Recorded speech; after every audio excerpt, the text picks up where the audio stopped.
Conexão Espiritual, com Monique Papa.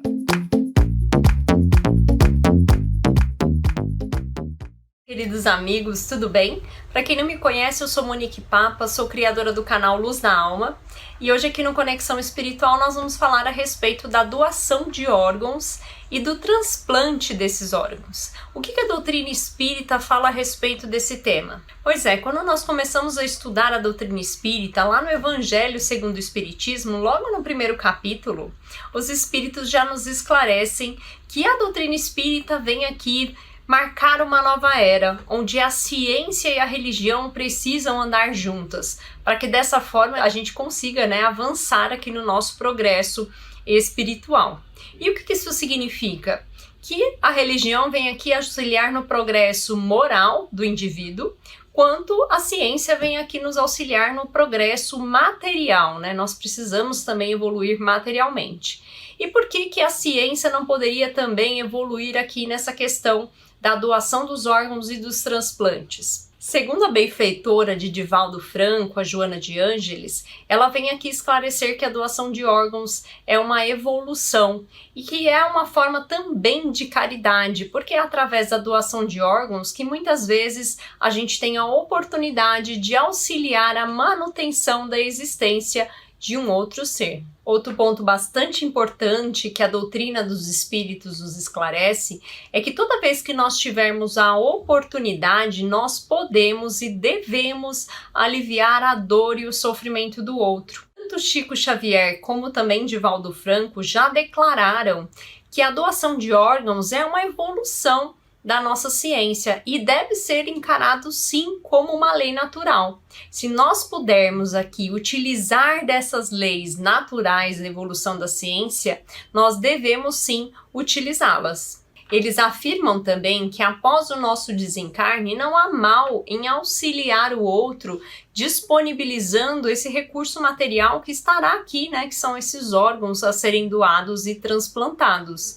E também afirmam que não há nenhum impacto para o espírito e o perispírito após o desencarne se ele fizer algum tipo de doação de órgãos. Isso significa que se eu fizer uma doação de determinado órgão, como por exemplo uma córnea, que permite ali a visão dessa pessoa que mais necessita, não significa que o espírito terá cegueira no plano espiritual. Isso é um entendimento errôneo e precisa ser desmistificado. Vale lembrar que é possível também, com o avanço da ciência, já diagnosticar com precisão uma morte encefálica, que é o momento ideal em que o espírito já se desvinculou desse corpo material. E também a ciência já consegue aqui manter esses órgãos em funcionamento por um determinado tempo, de forma artificial, para que seja feita essa doação, sem que a família precise ficar preocupada da antecipação desse desencarne. Mas tendo todo esse entendimento, por que em algumas situações, após o transplante do órgão,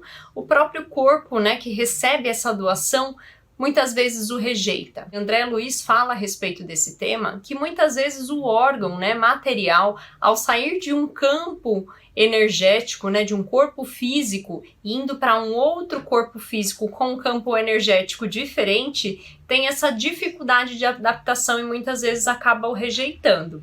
Porém, ele também elucida que no futuro próximo teremos condições, através da evolução da ciência, de ter situações imunológicas para evitar esse tipo de rejeição. E também garantir muitas vezes o transplante de órgãos que sejam artificiais, como a gente já viu exemplos na nossa realidade atual de transplantes feitos nesse formato. Outro fator que pode levar à rejeição desse órgão material é justamente um quesito que é o merecimento desse espírito que está recebendo esse órgão como doação.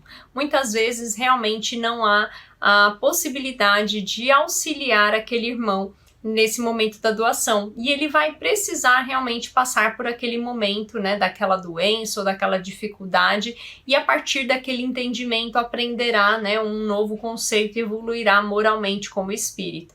Apesar dessa possibilidade de rejeição, precisamos reforçar que muitas vezes é nesse momento de doação de órgãos que uma pessoa pode salvar muitas vidas. Nós precisamos reforçar que esse ato heróico, esse ato de caridade, é um ato sublime e auxilia inclusive esse espírito que está desencarnando a evoluir espiritualmente. Muitos são os casos, inclusive, de doações de sangue ou de doação do próprio corpo material após o desencarne, que esses espíritos são reconhecidos no plano espiritual. Por isso é importante que a família converse a respeito dessa possibilidade de ser no futuro doador de órgãos. Espero que vocês tenham gostado e até o próximo Conexão Espiritual.